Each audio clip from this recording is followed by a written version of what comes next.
자, 만날 자면 일단 한 잔 받아야지. 이게 다 사람 사는 정 아니겠어? 술 못한다는 내수는 딸지 말고 딱 한 잔만 받아봐요.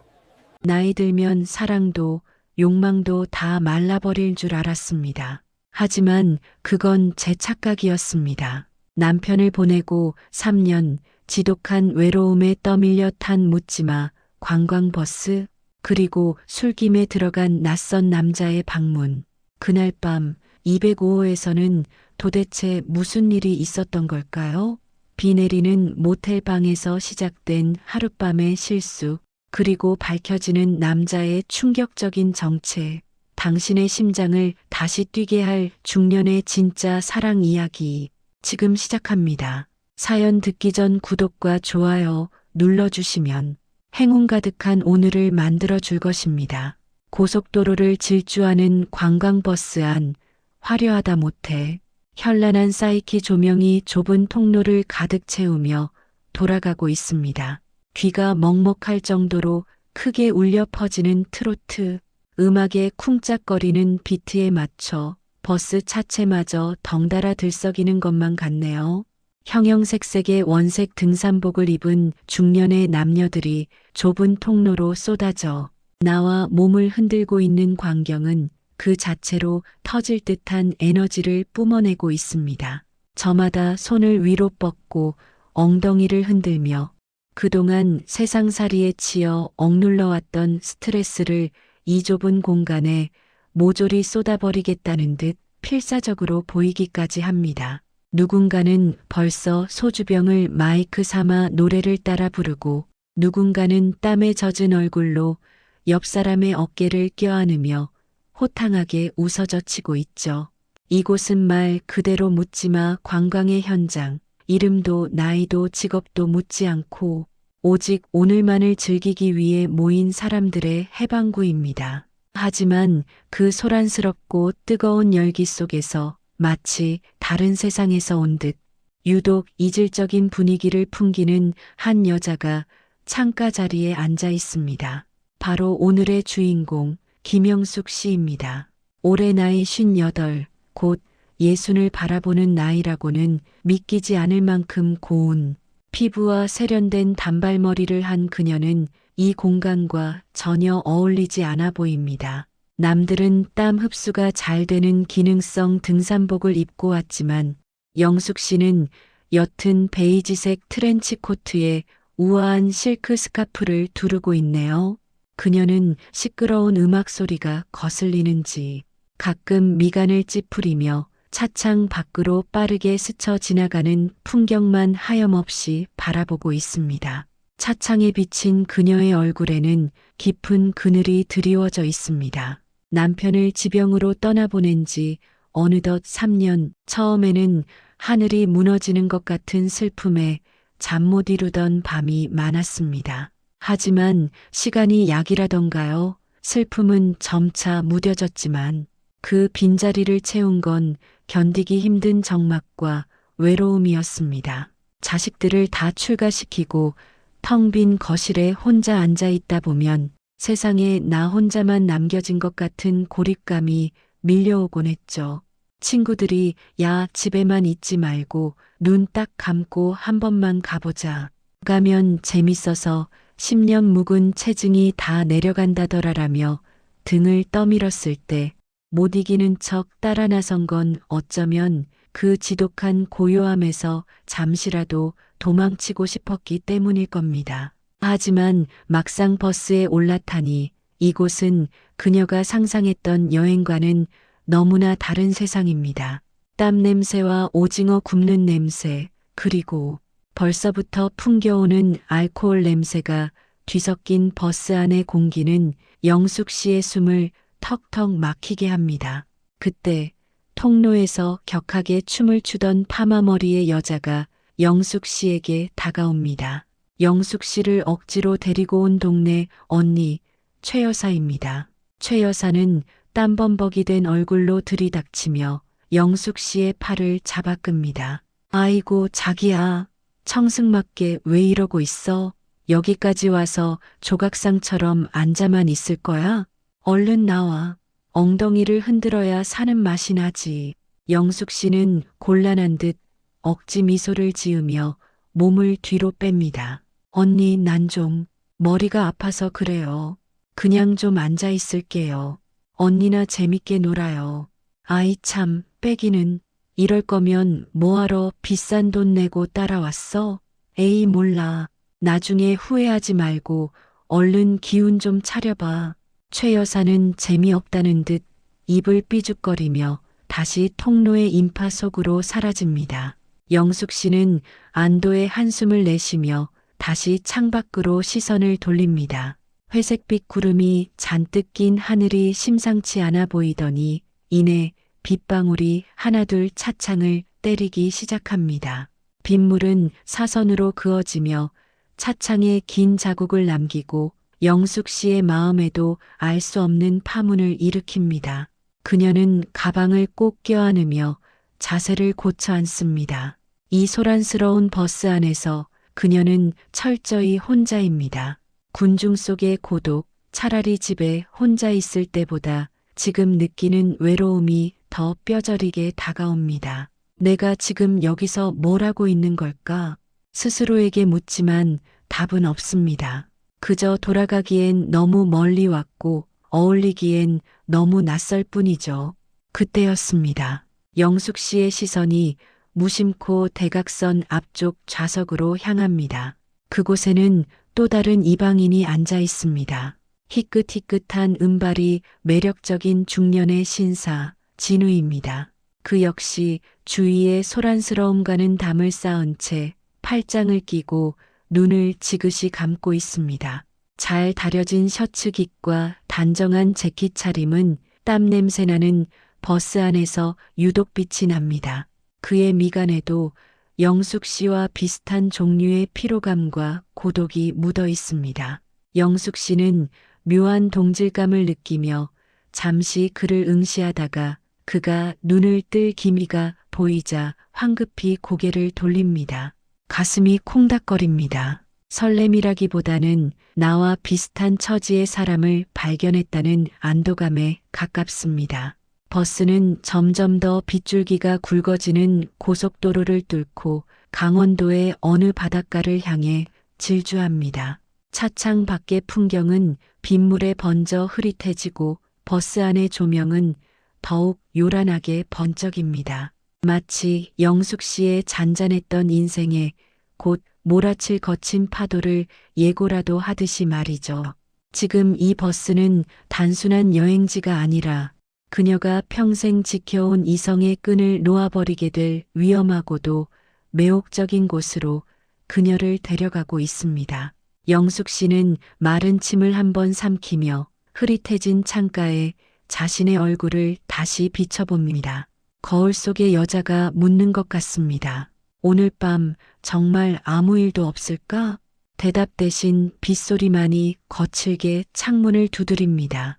비바람을 뚫고 도착한 곳은 바닷가 근처의 횟집 단지였습니다. 버스 문이 열리자마자 훅 끼쳐오는 비릿한 바다 내음과 눅눅한 습기가 영숙 씨의 코끝을 자극하네요. 이미 버스 안에서 흥이 오를 대로 오른 일행들은 우르르 식당 안으로 밀려 들어갔고 그 소란스러움은 조용한 바닷가 마을을 순식간에 장터로 바꿔놓았습니다. 식당 안은 수십 개의 가스버너 위에서 끓고 있는 매운탕, 냄새와 여기저기서 터져나오는 건배 소리로 정신이 하나도 없습니다. 하얀 비닐이 깔린 테이블 위에는 벌겋게 양념된 회무침과 소주병들이 줄지어 놓여 있고 사람들의 얼굴은 벌써 불구죽죽하게 달아올라 있군요. 영숙 씨는 이 난장판 같은 분위기에 압도되어 입구에서 잠시 주춤거립니다. 신발을 벗고 들어서는 것조차 망설여지는 찰나 어디선가 최 여사의 날카로운 목소리가 들려옵니다. 자기야, 여기야, 여기. 내가 명당 자리 잡아놨어. 얼른 와. 영숙 씨는 도살장에 끌려가는 소처럼 억지스런 발걸음을 옮겨 최 여사가 손짓하는 구석 자리로 향합니다. 그런데 자리에 도착한 영숙 씨의 표정이 딱딱하게 굳어버립니다. 테이블에는 최 여사 혼자가 아니었거든요. 등산 조끼 지퍼를 배꼽까지 내리고 거드름을 피우고 있는 낯선 남자 2명이 합석해 있었기 때문입니다. 그중 한 남자가 영숙 씨를 위아래로 훑어보더니 누런 이가 보일 정도로 입을 벌리고 웃습니다. 야, 최 여사 말이 진짜였네? 우리 버스에 이런 미인이 타고 있었어? 아이고, 이쪽으로 앉으시죠. 내 옆자리가 아주 따뜻합니다. 남자는 엉덩이를 슬쩍 옆으로 비키며 자신의 옆자리를 손바닥으로 탁탁 칩니다. 영숙 씨는 모욕감에 얼굴이 화끈거려 뒤돌아 나가고 싶었지만 이미 최 여사가 그녀의 손목을 잡아당겨 강제로 자리에 앉히고 맙니다. 불편한 합석이 시작되었습니다. 앞에 앉은 남자는 쉴 새 없이 소주잔을 흔들며 영숙 씨에게 술을 권합니다. 자, 만났으면 일단 한 잔 받아야지. 이게 다 사람 사는 정 아니겠소? 술 못한다는 내숭은 떨지 말고 딱 한 잔만 받아봐요. 영숙 씨가 고개를 저으며 거절하려 하자 옆에서 최 여사가 눈을 흘기며 거듭니다. 아휴, 동생, 분위기 깨지 말고 그냥 받아. 이 오빠가 사업 크게 하는 사장님이야. 술 한 잔 받는다고 달냐? 사방에서 옥죄어오는 압박감, 그리고 낯선 남자의 몸에서 풍기는 쾌쾌한 담배 냄새와 싸구려, 스킨 냄새가 섞여 영숙 씨의 비위를 건드립니다. 이 상황을 벗어날 방법은 없어 보입니다. 맨정신으로는 도저히 이 자리에 1분도 앉아 있을 수 없을 것 같다는 생각이 들자 영숙 씨는 에라 모르겠다는 심정으로 남자가 건네는 술잔을 낚아채듯 받아듭니다. 투명한 소주가 글라스에 가득 채워집니다. 좋습니다. 봤죠? 대신 이 한 잔 마시면 더 권하지 마세요. 영숙 씨는 단숨에 독한 소주를 목구멍으로 털어넣습니다. 찌릿한 알코올이 식도를 타고 내려가며 빈속을 긁어놓습니다. 남자들이 오, 역시 보기보다 화끈하네. 라며 박수를 치고 낄낄거립니다. 그 모습이 너무나 경박하고 천박해 보여 영숙 씨는 속에서 울컥 치미는 구역질을 참으려 안주도 먹지 않고 깡소주를 들이킵니다. 한 잔이 두 잔이 되고 두 잔이 석 잔이 되는 건 순식간이었습니다. 평소 주량이 약한 편은 아니었지만 급하게 마신 술은 무서운 속도로 뇌를 마비시키기 시작합니다. 점점 주변의 소음이 웅웅거리는 소리로 뭉개져 들리고 눈앞의 남자들 얼굴이 2개, 3개로 겹쳐 보이기 시작하네요. 차라리 취해버리니 마음은 편해지는 듯합니다. 불쾌했던 감정은 흐릿해지고 몸이 붕 뜨는 듯한 부유감이 영숙 씨를 감쌉니다. 이 지옥 같은 현실을 잊게 해주는 건 아이러니하게도 그토록 싫어했던 술뿐입니다.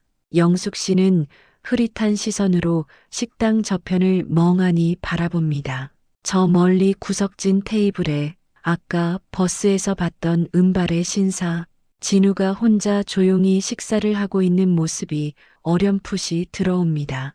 그는 이 난장판 속에서도 꼿꼿한 자세를 잃지 않고 소란스러운 이쪽 테이블은 쳐다보지도 않고 있군요. 영숙 씨는 그와 눈이 마주치길 바랐지만 그는 무심하게 창밖에 비 내리는 풍경만 응시할 뿐입니다. 비교가 됩니다. 품위 있게 혼자만의 시간을 즐기는 그 남자와 질 나쁜 남자들 틈에 끼어 억지로 웃음을 팔고 있는 자신의 처지가 너무나 비참하게 느껴집니다. 그 비참함을 지우기 위해 영숙 씨는 다시 술병을 집어듭니다. 옆에 앉은 남자가 징그럽게 웃으며 영숙 씨의 어깨에 슬쩍 팔을 올리려 합니다. 평소 같으면 기겁을 하고 뿌리쳤겠지만 지금은 몸이 말을 듣지 않습니다. 감각이 무뎌진 탓일까요? 아니면 외로움이 이성을 잠식해버린 탓일까요? 영숙 씨는 그저 멍하니 풀린 눈으로 반쯤 비어버린 소주병만 바라볼 뿐입니다. 밖에는 굵은 장대비가 쏟아지고 식당 안의 열기는 점점 더 뜨겁고 끈적하게 달아오릅니다. 영숙 씨의 밤은 그렇게 위태롭게 깊어가고 있습니다. 식당의 소란스러움과 남자들의 끈적한 시선에서 도망치듯 빠져나온 영숙 씨는 비틀거리는 걸음으로 빗속을 뚫고 숙소인 모텔 건물로 들어섭니다. 차가운 밤 공기가 화끈거리는 얼굴에 닿자 술이 깰 법도 하건만 오히려 급격하게 들이켰던 알코올 기운이 한꺼번에 뇌를 강타하는 듯합니다. 엘리베이터 거울 속에 비친 자신의 모습은 낯설기 그지없네요. 곱게 드라이했던 단발머리는 빗물과 땀에 젖어 헝클어졌고 눈가는 붉게 충혈되어 풀려 있습니다. 평소 흐트러짐 없는 모습을 생명처럼 여기던 김영숙 여사는 온데간데 없고 그저 술과 외로움에 찌든 한 중년 여인만이 거울 속에서 비틀거리고 있을 뿐이죠. 엘리베이터가 띵 소리를 내며 2층에 멈춰섭니다. 문이 열리자마자 훅 끼쳐오는 건 오래된 모텔 특유의 눅눅한 카펫 냄새와 싸구려 방향제 향기가 뒤섞인 묘한 냄새입니다. 복도는 길고 어두침침합니다. 드문드문 켜진 센서 등만이 영숙 씨가 걸어가는 길을 위태롭게 비추고 있군요. 영숙 씨는 벽을 짚으며 한 걸음 한 걸음 힘겹게 발을 내딛습니다. 바닥에 깔린 기하학적 무늬의 카펫이 마치 살아 움직이는 뱀처럼 꾸물거리는 것 같아 그녀는 자꾸만 헛발질을 하게 됩니다. 머릿속은 윙윙거리는 이명으로 가득 차 있고 땅바닥이 제멋대로 솟구쳤다 꺼졌다를 반복하는 통에 속이 울렁거려 견딜 수가 없습니다. 가이드가 몇 호라고 했더라. 영숙 씨는 뜨거운 숨을 몰아쉬며 손에 쥐고 있던 열쇠가 아닌 자신의 기억을 더듬습니다. 아까 버스에서 내릴 때 가이드가 분명히 말했던 것 같은데 숫자가 머릿속에서 뒤죽박죽 엉켜버렸습니다. 203호였나 205호였나 아니면 302호였던가. 술기운에 흐릿해진 뇌세포들은 올바른 정보를 송출하지 못하고 오류만 뿜어내고 있습니다. 그녀는 벽에 기대어 잠시 눈을 감았다 뜹니다. 세상이 빙글빙글 도는 와중에도 어렴풋이 203호라는 숫자가 떠오르는 듯합니다. 그래요. 분명 203호라고 했던 것 같습니다. 영숙 씨는 다시 힘을 내어 복도를 걸어가며 방문에 붙은 호수들을 하나하나 확인합니다. 201호, 202호. 숫자들이 춤을 추듯 일렁거려 눈을 가늘게 뜨고 집중해야만 겨우 알아볼 수 있습니다. 복도 끝에서 불어오는 외풍이 젖은 옷자락을 파고들어 오싹한 한기를 느끼게 하지만 몸 안에서는 뜨거운 열기가 치솟아 오르는 이 모순적인 감각이 그녀를 더욱 혼란스럽게 만듭니다. 드디어 그녀의 눈앞에 숫자 하나가 들어옵니다. 금색 플라스틱으로 된 호수판은 칠이 벗겨져 있고 희미한 복도 조명 아래서 그 숫자는 모호하게 빛나고 있습니다.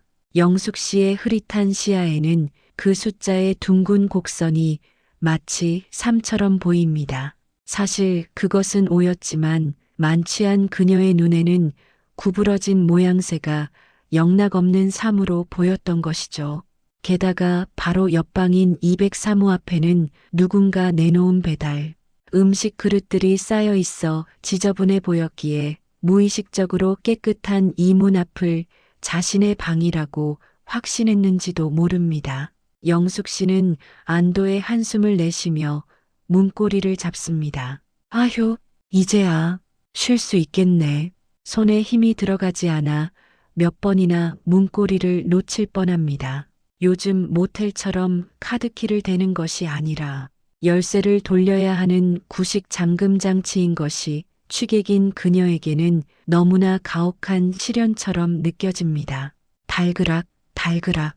열쇠 구멍을 찾지 못해 쇳길이 부딪히는 소리가 적막한 복도에 요란하게 울려 퍼집니다. 누군가 들을까봐 겁이 난 영숙 씨는 입술을 깨물며 손끝의 감각에 집중합니다. 겨우 열쇠가 구멍에 맞아 들어가고 철컥하는 둔탁한 소리와 함께 잠금 장치가 풀립니다. 문이 스르르 열립니다. 방 안은 칠흑 같은 어둠에 잠겨 있습니다. 복도의 빛이 쐐기 모양으로 방 안을 비추지만 그 끝은 침대 발치까지만 닿을 뿐 방 전체를 보여주지 못합니다. 영숙 씨는 신발을 대충 벗어 던지고 마치 쓰러지듯 방 안으로 비틀거리며 들어갑니다. 그녀의 뒤로 문이 쾅 하고 닫히며 복도의 빛과 소음을 완벽하게 차단해버립니다. 이제 방 안에는 빗소리가 창문을 두드리는 소리와 영숙 씨의 거친 숨소리만이 존재합니다. 완벽한 어둠, 완벽한 고립. 그녀는 벽을 더듬어 스위치를 찾으려 하지만 낯선 방의 구조는 그녀의 손길을 거부합니다. 에라 모르겠다. 그녀는 그대로 침대 쪽을 향해 몸을 던집니다. 푹신한 매트리스의 감촉이 느껴지자 긴장이 풀리면서 온몸의 근육이 녹아내리는 듯합니다. 그런데 그 순간이었습니다. 침대에 몸을 뉘려는 찰나 그녀의 손끝에 닿은 것은 차가운 이불의 감촉이 아니었습니다. 따뜻하고 단단하며 규칙적으로 오르내리는 무언가. 그것은 분명 살아있는 사람의 온기였습니다. 영숙 씨의 뇌가 그 이질적인 감각을 인지하고 비명을 지르라고 명령을 내리기도 전에 어둠 속에서 굵직하고 낮은 남자의 목소리가 불쑥 튀어나옵니다. 누구십니까? 심장이 덜컥 내려앉는다는 표현이 이보다 더 적절할 수는 없을 겁니다. 영숙 씨는 숨을 헉 하고 들이키며 굳어버립니다. 술이 확 깨는 듯한 충격과 공포가 머리끝까지 쭈뼛 서게 만듭니다. 자신의 방이라고 철석같이 믿고 들어온 이곳에 정체불명의 남자가 누워있다니요. 어둠에 익숙해진 눈이 서서히 침대 위의 실루엣을 잡아내기 시작합니다. 일어나 앉은 남자의 거대한 그림자가 영숙 씨를 내려다보고 있습니다. 도망쳐야 한다는 본능과 다리가 풀려 움직일 수 없는 현실 사이에서 영숙 씨는 입만 벙긋거릴 뿐입니다. 잘못 들어온 걸까요? 아니면 귀신에 홀린 걸까요? 창밖에서는 번개가 번쩍이며 방 안을 순간적으로 하얗게 비춥니다. 그 짧은 섬광 속에 드러난 남자의 얼굴은 아까 식당 구석에서 그리고 버스 안에서 봤던 그 은발의 신사 진우였습니다. 운명의 장난치고는 너무나 짓궂고 우연치고는 너무나 자기적인 이 상황. 판도라의 상자는 이미 열려버렸고 쏟아져 나온 것은 재앙일지 희망일지 알 수 없는 묘한 긴장감이었습니다. 두 사람의 거친 호흡 소리가 어둠 속에서 얽히기 시작합니다. 번쩍하고 창밖에서 다시 한번 번개가 내리꽂히며 찰나의 순간 방 안을 대낮처럼 환하게 비춥니다. 그 짧은 섬광 속에서 영숙 씨는 보았습니다. 침대 위에 반쯤 몸을 일으키고 앉아 자신을 응시하는 남자의 눈빛이 놀람보다는 깊은 침묵에 가까웠다는 것을요. 번개가 사라지고 다시 칠흑 같은 어둠이 찾아오자 영숙 씨의 심장은 갈비뼈를 부러뜨릴 듯이 요동치기 시작합니다. 술기운에 마비되었던 감각들이 공포라는 이름으로 한꺼번에 되살아나 그녀의 온몸을 사시나무 떨듯 떨게 만듭니다. 남의 방, 그것도 낯선 남자가 있는 방에 들어왔다는 사실은 보수적으로 살아온 영숙 씨에게 있어 천지가 개벽할 충격입니다. 죄송합니다. 제가 방을 착각해서. 영숙 씨는 혀가 꼬여 제대로 나오지 않는 말을 억지로 뱉어내며 뒷걸음질을 칩니다. 당장이라도 뒤돌아 문을 열고 도망쳐야 한다는 생각뿐입니다. 식은땀이 등줄기를 타고 흘러내려 빗물에 젖은 옷을 더욱 차갑게 만듭니다. 그녀가 비틀거리며 문고리를 잡으려는 순간 어둠 속에서 탁 하고 스탠드 불이 켜집니다. 은은한 주황색 불빛이 방 안을 따스하게 감싸며 침대 위에 남자를 비춥니다. 그는 역시 진우였습니다. 잠옷 대신 편안한 라운드 티셔츠, 차림의 그는 방금 잠에서 깬 사람치고는 너무나 흐트러짐이 없고 침착해 보입니다. 침대 옆 협탁에는 반쯤 비어있는 와인잔과 읽다만 책 한 권이 놓여 있네요. 그는 자고 있었던 게 아니라 이 빗소리를 들으며 혼자만의 시간을 보내고 있었던 겁니다. 영숙 씨는 쥐구멍이라도 있으면 숨고 싶은 심정으로 고개를 푹 숙입니다. 헝클어진 머리, 비에 젖어 몸에 달라붙은 옷, 술 냄새 풍기는 입, 우아한 병원장 사모님 소리를 듣던 자신이 이렇게 초라하고 천박한 모습으로 낯선 남자 앞에 서 있다는 사실이 견딜 수 없이 부끄럽습니다. 나가겠습니다. 정말 죄송합니다. 영숙 씨가 황급히 문을 열려는데 진우의 낮고 굵직한 목소리가 그녀의 등을 붙잡습니다. 잠깐만요. 명령조도 화를 내는 말투도 아닙니다. 그저 지극히 정중하면서도 거역할 수 없는 힘이 실린 목소리입니다. 영숙 씨는 마치 마법에 걸린 듯 동작을 멈춥니다. 침대에서 일어나는 기척이 들리고 뚜벅뚜벅 발소리가 영숙 씨에게 다가옵니다. 그녀는 눈을 질끈 감습니다. 혹시나 험한 꼴을 당하는 건 아닐까 하는 두려움이 엄습합니다. 하지만 그녀의 어깨에 닿은 건 거친 손길이 아니라 보송보송하고 따뜻한 대형 타월이었습니다. 진우가 욕실에서 가져온 타월을 영숙 씨의 젖은 어깨 위에 조심스럽게 덮어준 것입니다. 비에 다 젖으셨군요. 밖은 지금 태풍처럼 비가 쏟아지는데 그 몸으로 복도를 나가시면 감기 듭니다. 영숙 씨가 조심스럽게 눈을 떠 고개를 들자 바로 코앞에 진우의 얼굴이 있습니다. 가까이서 본 그는 멀리서 보던 것보다 훨씬 더 매력적인 중년입니다. 세월의 흔적이 묻어나는 눈가의 주름조차 지적으로 보이고 은은하게 풍기는 남자의 스킨 향과 와인 향이 영숙 씨의 코끝을 간지럽힙니다. 그의 눈빛에는 경멸이나 비웃음 대신 알 수 없는 연민과 호기심이 어려 있습니다. 그는 덜덜 떨고 있는 영숙 씨를 안심시키려는 듯 부드러운 미소를 지으며 한 걸음 물러섭니다. 놀라게 해서 미안합니다. 문을 잠그는 걸 깜빡했나 보네요. 저도 혼자 술 한잔하던 중이라 인기척에 놀랐습니다. 자신의 실수임에도 불구하고 오히려 본인의 불찰이라며 감싸주는 그의 배려에 영숙 씨의 긴장했던 어깨가 스르르 풀립니다. 동시에 가슴 깊은 곳에서 묘한 감정이 싹트기 시작합니다.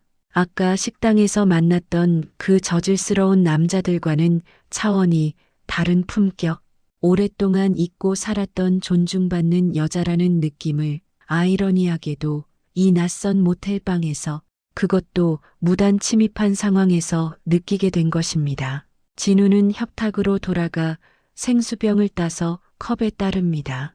일단 이것 좀 드시고 진정하세요. 술 기운도 좀 가라앉히시고요.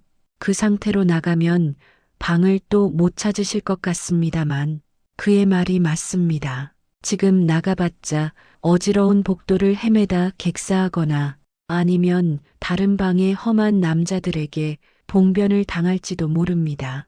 영숙 씨는 타월을 목까지 끌어당기며 주춤주춤 방 안으로 들어와 의자에 앉습니다.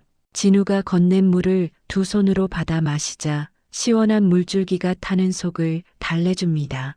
방 안은 따뜻하고 조용합니다. 창밖의 거센 빗소리가 오히려 이 공간을 세상과 단절된 안전한 요새처럼 느껴지게 합니다. 진우는 영숙 씨의 맞은편 침대 끝에 걸터 앉아 다시 와인잔을 듭니다.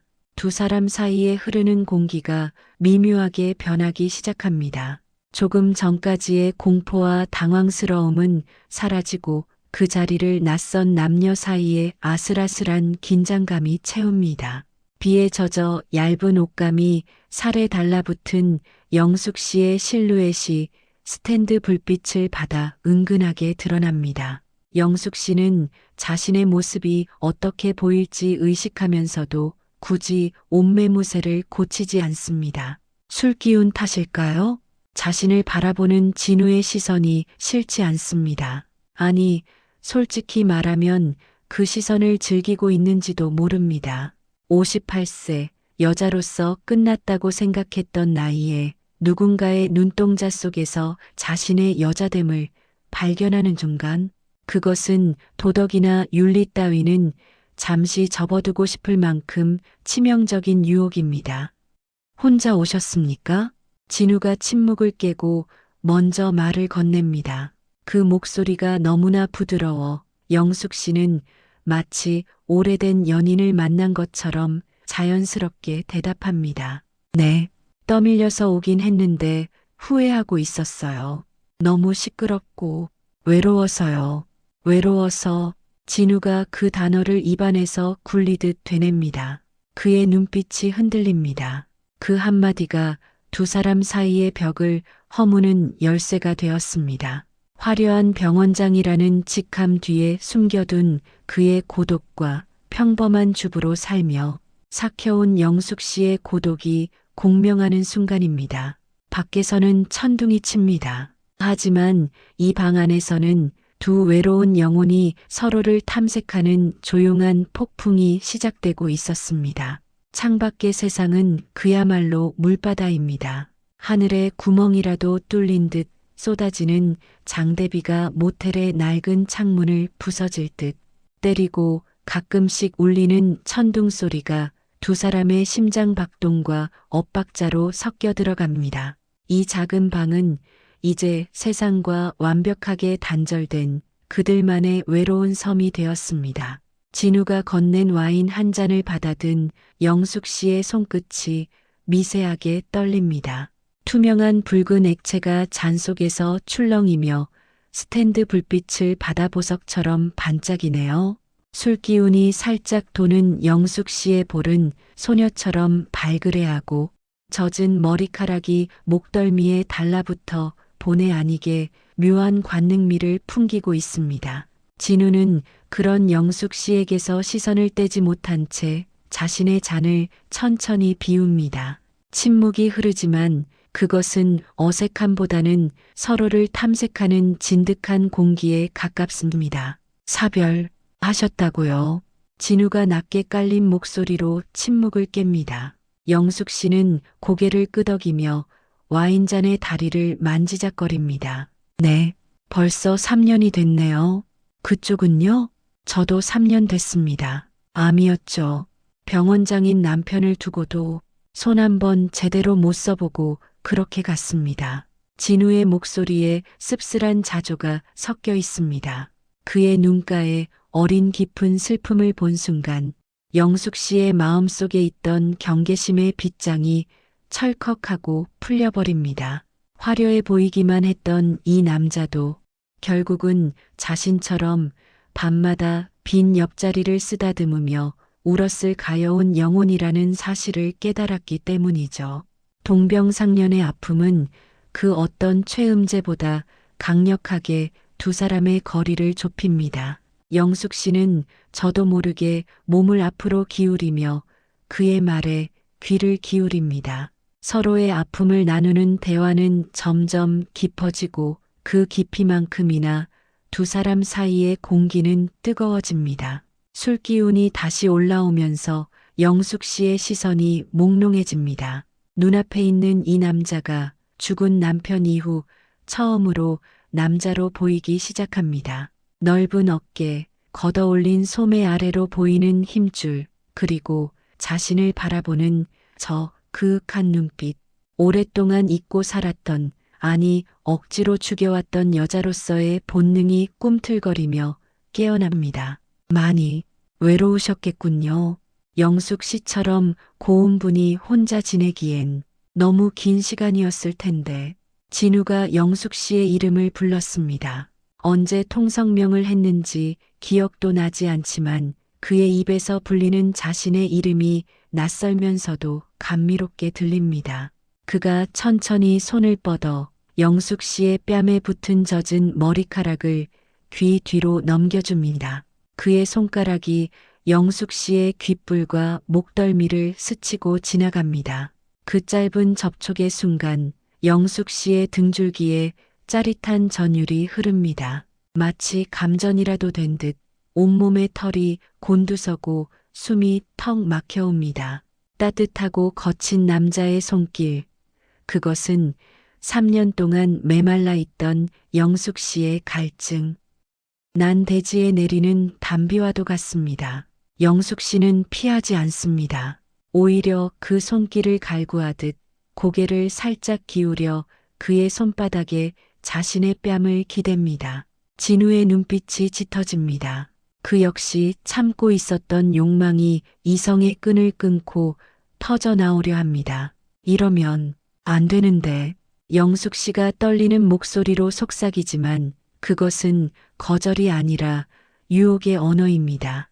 진우가 자리에서 일어나 영숙 씨의 앞으로 다가옵니다. 그가 영숙 씨의 두 손을 잡아 자신의 허리에 두르게 하고 천천히 그녀를 일으켜 세웁니다. 두 사람의 거리가 완전히 사라집니다. 서로의 뜨거운 숨결이 얼굴에 닿고 심장 박동 소리가 하나로 겹쳐집니다.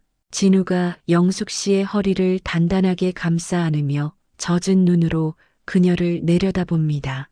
오늘 밤은 아무 생각하지 맙시다. 우리 둘 다 위로가 필요하지 않습니까?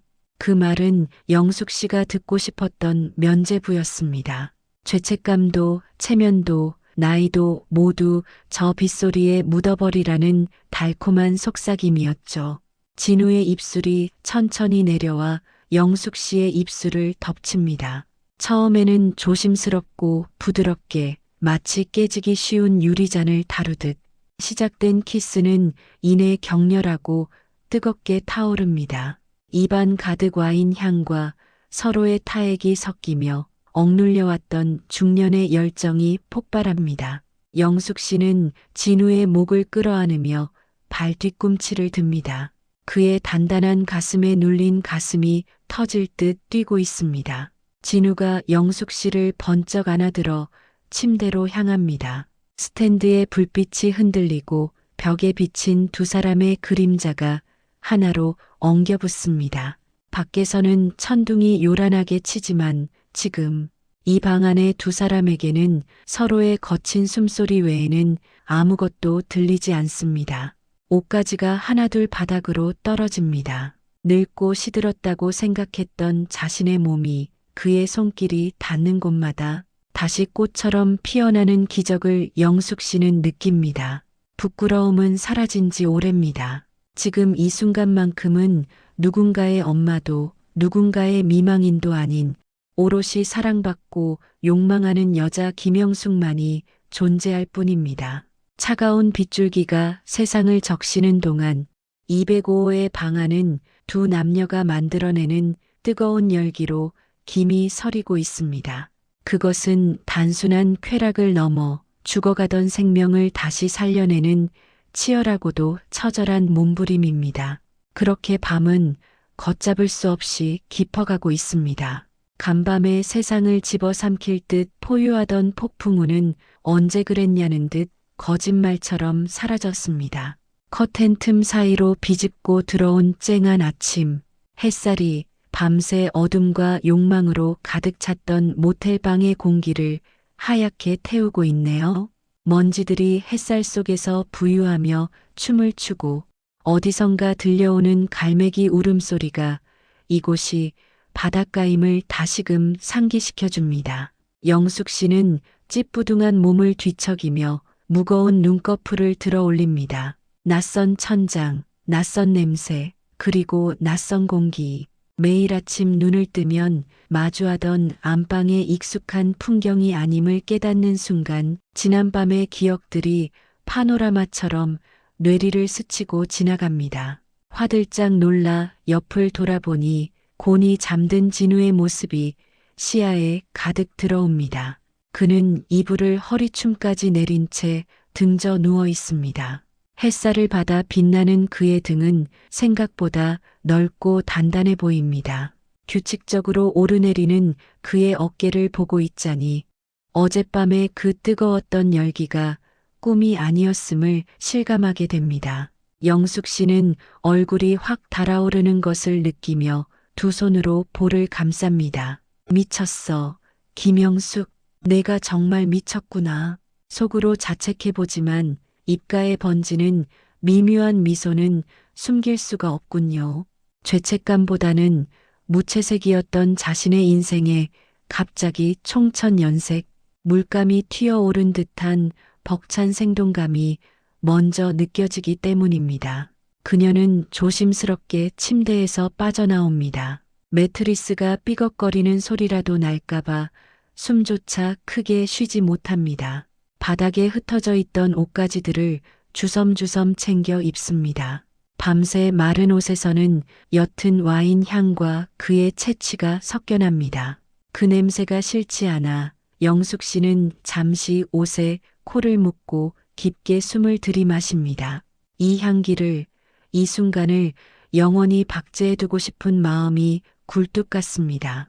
거울 앞에 선 영숙 씨는 자신의 얼굴을 찬찬히 뜯어봅니다. 화장은 다 지워지고 머리는 헝클어졌지만 거울 속의 여자는 왠지 모르게 5년 전보다, 아니 10년 전보다 더 생기 있어 보입니다. 눈동자에는 물기가 어려 반짝이고 피부에는 홍조가 돌고 있네요. 사랑받은 여자의 얼굴, 욕망을 해소한 여자의 얼굴이 바로 저런 것일까요? 그녀는 립스틱을 꺼내 옅게 바르며 흐트러진 매무새를 단정하게 고칩니다. 이제 다시 우아한 미망인 김영숙으로 돌아가야 할 시간입니다. 준비를 마친 영숙 씨는 잠든 진우에게 다가갑니다.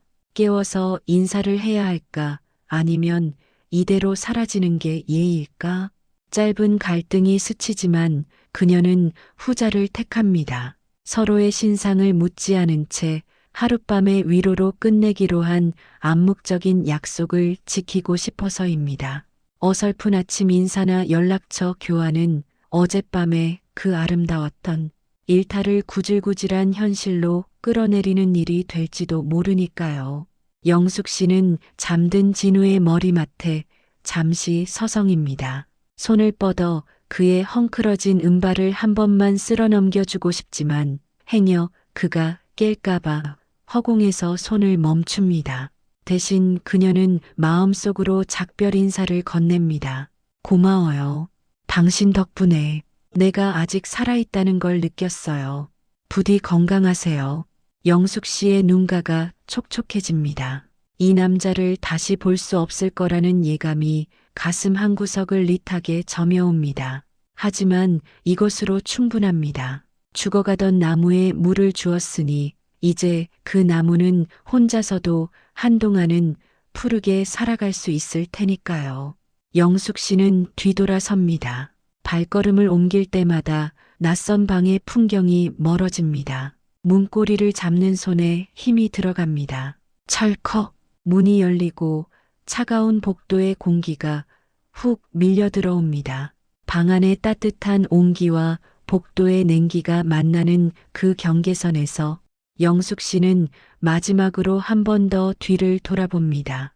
여전히 세상 모르고 자고 있는 저 남자의 등이 앞으로 남은 그녀의 여생 동안 두고두고 꺼내볼 가장 아름다운 추억이 될 것임을 직감하면서 말이죠.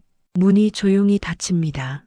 복도에는 윙윙거리는 환풍기 소리만 남고 영숙 씨의 또각거리는 구두 소리가 멀어져 갑니다.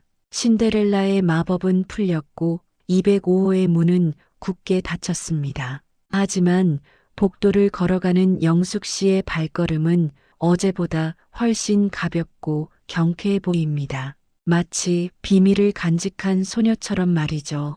서울로 돌아가는 관광버스 안은 올 때와는 사뭇 다른 공기가 흐르고 있습니다. 출발할 때 그토록 요란하게 울려 퍼지던 트로트 음악도 꺼졌고 현란하게 돌아가던 사이키 조명도 멈췄습니다. 대신 그 자리를 채운 것은 승객들의 거친 코골지는 소리와 피로에 젖은 숨소리뿐이네요. 광란의 밤을 보낸 중년의 남녀들은 마치 방전된 배터리처럼 의자에 축 늘어져 세상 모르고 잠에 빠져 있습니다. 술 냄새와 땀 냄새는 여전하지만 그 안에 담긴 에너지는 이미 바닥을 드러낸 지 오래죠. 하지만 맨 뒷자리 창가에 앉은 영숙 씨의 눈은 유난히 맑고 또렷하게 빛나고 있습니다. 다른 사람들처럼 피곤에 절어 있어야 마땅하건만 그녀의 얼굴에는 오히려 전날보다 더 생기 넘치는 혈색이 돌고 있군요. 차창 밖으로 스쳐 지나가는 풍경은 어제와 똑같은 고속도로지만 영숙 씨의 눈에는 모든 것이 새롭고 찬란하게만 보입니다. 비온 뒤 갠 하늘은 눈이 시리도록 파랗고 도로변에 핀 이름 모를 들꽃들조차 그녀에게 손을 흔드는 것 같습니다.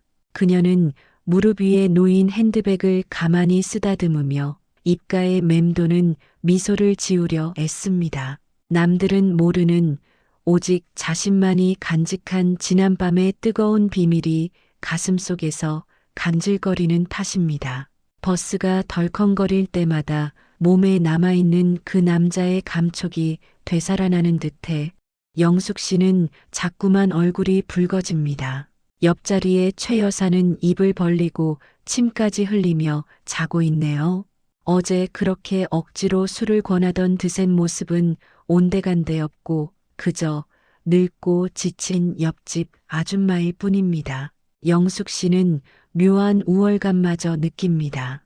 당신들은 그저 술 마시고 춤추다 지쳐 돌아가지만 나는 내 인생을 뒤흔들 아름다운 추억 하나를 품고 간다는 그런 비밀스러운 자부심 말이요. 버스가 휴게소에 진입한다는 안내 방송과 함께 속도를 줄입니다. 자, 15분만 쉬다 갑니다. 화장실 다녀오실 분들은 서두르세요. 가이드의 목소리에 잠든 승객들이 부스스 일어나 좀비처럼 버스 밖으로 걸어나갑니다. 영숙 씨도 뻐근한 허리를 펴며 버스에서 내립니다. 오후에 햇살이 따갑게 쏟아지는 휴게소 광장은 사람들로 북적입니다. 영숙 씨는 커피나 한 잔 살까 하고 매점 쪽으로 걸음을 옮기다가 문득 걸음을 멈추고 맙니다. 저만치 떨어진 흡연 구역 근처 인파와 동떨어진 곳에 익숙한 뒷모습이 보였기 때문입니다. 진우입니다. 그는 어제 버스에서 봤던 편안한 복장이 아닌 언제 갈아입었는지 모를 말끔한 재킷을 걸치고 서 있습니다. 한 손은 주머니에 꽂고 다른 한 손으로는 휴대전화를 귀에 댄 채 심각한 표정으로 통화를 하고 있군요. 영숙 씨는 근처 기둥 뒤로 몸을 숨기고 본능적으로 그를 훔쳐봅니다. 그와의 거리는 불과 10여 미터. 바람을 타고 그의 목소리가 드문드문 들려옵니다. 김 과장, 그 환자 MRI 결과 다시 확인해봐. 수술 스케줄은 내일 오전으로 잡고. 그래, 내가 도착하는 대로 바로 회의 들어갈 테니까 준비해둬. 낮고 위험 있는 목소리, 전문적인 용어들, 그리고 상대를 지시하는 단호한 말투. 어젯밤 침대 위에서 외롭다며 영숙 씨의 품을 파고들던 그 연약한 남자는 온데간데 없습니다.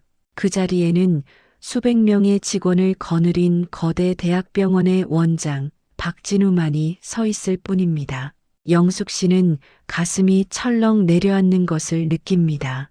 어젯밤엔 서로의 알몸을 부둥켜 안고 체온을 나눴지만 대낮의 햇살 아래서 확인한 두 사람 사이의 거리감은 생각보다 훨씬 멀고 아득해 보입니다. 그래, 저 사람은 저런 대단한 사람이었지. 나 같은 과부랑은 사는 세상이 다른. 영숙 씨는 씁쓸한 기분을 삼키며 그가 눈치채지 못하게 조용히 뒤돌아 버스로 돌아옵니다. 그가 너무나 완벽해 보일수록 지난밤의 일이 마치 신기루처럼 허무하게 느껴지는 건 어쩔 수 없나 봅니다. 자리에 돌아와 앉은 영숙 씨는 깊은 한숨을 내쉽니다. 이제 서울에 도착하면 모든 마법은 풀리고 다시 텅 빈 집이 기다리는 건조한 일상으로 돌아가야 합니다.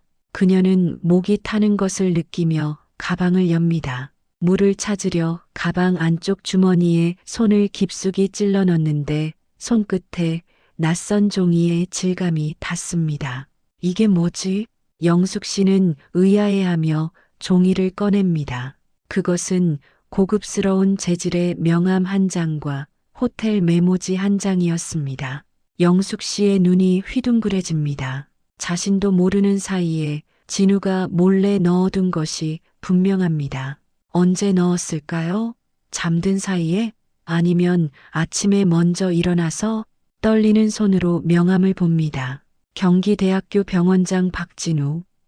금박으로 새겨진 이름 석자가 햇빛을 받아 반짝입니다. 그리고 그 밑에 깔린 메모지를 펼쳐봅니다. 만년필로 쓴 듯한 힘있는 필체가 눈에 들어옵니다.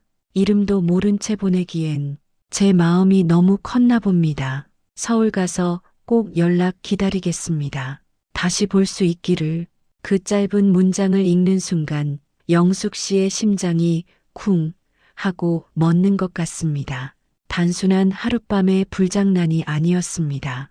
그 역시 영숙 씨를 여자로 놓치고 싶지 않은 인연으로 생각하고 있었던 겁니다. 버스 엔진이 우렁차게 돌아가며 출발을 알립니다. 하지만 영숙 씨의 귀에는 그 소음이 들리지 않습니다. 오직 손에 쥔 쪽지에서 전해지는 뜨거운 온기만이 온몸으로 퍼져나갈 뿐입니다. 창밖의 풍경이 뒤로 빠르게 밀려나지만 영숙 씨의 마음은 이제 막 새로운 목적지를 향해 질주하기 시작했습니다. 그녀는 소중한 보물이라도 되는 양명함과 쪽지를 가슴에 꼭 품습니다. 차가운 유리창에 비친 영숙 씨의 얼굴이 이제는 수줍은 소녀가 아닌 사랑에 빠진 여인의 얼굴로 붉게 물들어 있습니다. 그로부터 정확히 3일 뒤 서울의 한 대형 종합병원 로비입니다. 평소 같았으면 소독약 냄새와 아픈 사람들의 신음소리에 질색하며 병원 근처에도 오지 않았을 영숙 씨가 오늘은 이곳 한복판에 서 있습니다. 그녀의 옷차림은 며칠 전 관광버스에 올랐을 때보다 훨씬 더 신경 쓴 티가 역력하군요. 은은한 파스텔 톤의 정장 원피스에 진주 목걸이를 하고 머리는 우아하게 볼륨을 넣어 올렸습니다. 마치 맞선 자리에 나가는 새색시처럼 긴장된 표정이지만 그 눈빛만큼은 확신에 차 있습니다. 영숙 씨는 손에 든 핸드백 끈을 꽉 쥐었다 폈다를 반복하며 엘리베이터 앞에 섭니다. 안내 데스크에서 확인한 병원장실은 가장 꼭대기층인 15층. 엘리베이터 숫자가 하나씩 올라갈 때마다 영숙 씨의 심장 박동수도 비례해서 빨라지기 시작합니다. 정말 찾아가도 되는 걸까? 그날 밤의 감정이 그저 술김에 객기였다고 하면 어쩌지? 바쁜 사람인데 귀찮아하면 어쩌나. 수십 번도 더했던 고민들이 머릿속을 어지럽히지만 영숙 씨는 핸드백 속 깊숙이 넣어둔 그 명함의 감촉을 떠올리며 마음을 다잡습니다. 아니야, 그 사람의 눈빛은 진심이었어. 적어도 내가 여자로서 느낀 그 밤의 진실은 거짓이 아니었어. 띵 하는 맑은 소리와 함께 15층에 도착합니다. 엘리베이터 문이 열리자 아래층의 북적거림과는 전혀 다른 고요하고 엄숙한 공기가 흐르는 긴 복도가 나타납니다. 바닥은 대리석으로 깔려 있어 거울처럼 반짝이고 벽에는 유명한 그림들이 걸려 있어 마치 미술관에 온 듯한 착각을 불러일으킵니다. 영숙 씨는 또각또각 구두 소리를 죽이며 조심스럽게 복도를 걸어갑니다. 저 끝에 병원장실이라고 적힌 묵직한 나무 문이 보입니다. 그 문 앞에 다다르자 말끔하게 차려입은 비서가 자리에서 일어나 영숙 씨를 막아섭니다. 어떻게 오셨습니까? 예약은 하셨나요? 비서의 사무적인 말투에 영숙 씨가 순간 당황하여 말문이 막힙니다. 예약이라니요. 그런 건 생각조차 못했습니다. 그저 보고 싶은 마음 하나로 달려왔는데 현실의 벽은 생각보다 높고 견고해 보입니다. 아, 예약은 안 했는데요. 그게 영숙 씨가 우물쭈물하며 얼굴이 붉어지던 찰나였습니다. 굳게 닫혀있던 병원장실 문이 벌컥 열리더니 누군가 급하게 밖으로 나옵니다.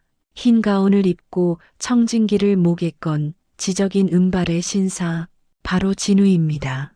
그는 비서에게 무언가 지시하려다 말고 로비에 서 있는 영숙 씨를 발견하고는 그 자리에서 돌처럼 굳어버립니다.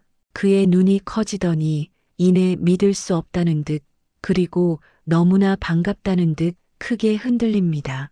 병원장으로서의 위험이나 체면 같은 건 이미 안중에도 없어 보입니다. 영숙 씨? 진우의 입에서 그녀의 이름이 튀어나오자 비서가 깜짝 놀라 두 사람을 번갈아 쳐다봅니다. 영숙 씨는 그제야 긴장이 풀리며 환하게 미소를 짓습니다. 며칠 전 비 내리는 모텔 방에서 봤던 그 수줍은 미소 그대로입니다. 불쑥 찾아와서 죄송해요. 바쁘실 텐데. 아닙니다. 잘 오셨습니다. 정말 기다리고 있었습니다. 진우는 성큼성큼 다가와 영숙 씨의 손을 덥석 잡으려다 비서의 시선을 의식하고는 멋쩍게 손을 내립니다. 대신 그는 더없이 부드럽고 정중한 제스처로 자신의 방을 가리킵니다. 들어오시죠. 차가 아주 맛있는 게 있습니다. 비서는 병원장이 손님, 그것도 사적인 손님을 이렇게 반갑게 맞이하는 걸 처음 본다는 듯 멍하니 입을 벌리고 서 있습니다. 진우는 비서에게 앞으로 1시간 동안은 아무도 들이지 마세요라고 단호하게 말한 뒤 영숙 씨를 에스코트하여 방 안으로 들어갑니다. 문이 닫힙니다. 찰칵하고 외부와 단절되는 소리가 들리자마자 진우는 영숙 씨를 와락 끌어안습니다. 정말 와줄 줄 몰랐습니다. 꿈인 줄 알았어요. 저도요. 당신 명함 보고 용기 내는데 3일이나 걸렸어요. 진우의 품에서 영숙 씨가 행복한 듯 속삭입니다. 그의 가슴에서 전해지는 심장 소리가 그날 밤 빗소리와 섞여 들리던 그 격렬했던 박동과 똑같습니다. 창밖으로는 서울 시내의 전경이 시원하게 내려다 보입니다. 햇살이 가득 쏟아지는 병원장실 한가운데서 두 사람은 서로를 놓치지 않으려는 듯 꼭 붙잡고 있습니다. 그 모습은 흡사 20대 청춘 남녀의 재회 장면처럼 풋풋하고 아름답습니다. 벽에 걸린 시계 바늘은 부지런히 움직이지만 두 사람의 시간은 이제 막 거꾸로 흐르기 시작했습니다. 외로움이라는 긴 터널을 지나 황혼이 아닌 두 번째 청춘이라는 역에 도착한 것입니다. 영숙 씨의 눈가에 기쁨의 눈물이 맺힙니다. 이 남자가 내민 손을 잡은 것이 내 인생 최고의 실수이자 최고의 선택이었음을 그녀는 직감합니다. 이제 그녀의 앞에는 고독한 혼밥 대신 사랑하는 사람과 마주보고 웃을 수 있는 따뜻한 저녁 식탁이 기다리고 있을 것입니다. 화면은 두 사람이 서로를 마주보며 환하게 웃는 모습에서 천천히 페이드 아웃되며 잔잔하고 희망찬 피아노 선율과 함께 마무리됩니다. 그들의 사랑은 이제부터가 진짜 시작입니다. 여러분들의 소중한 의견 감사합니다. 구독, 좋아요는 행운 가득한 오늘을 만들어 줄 것입니다. 오늘도 행운 가득하세요.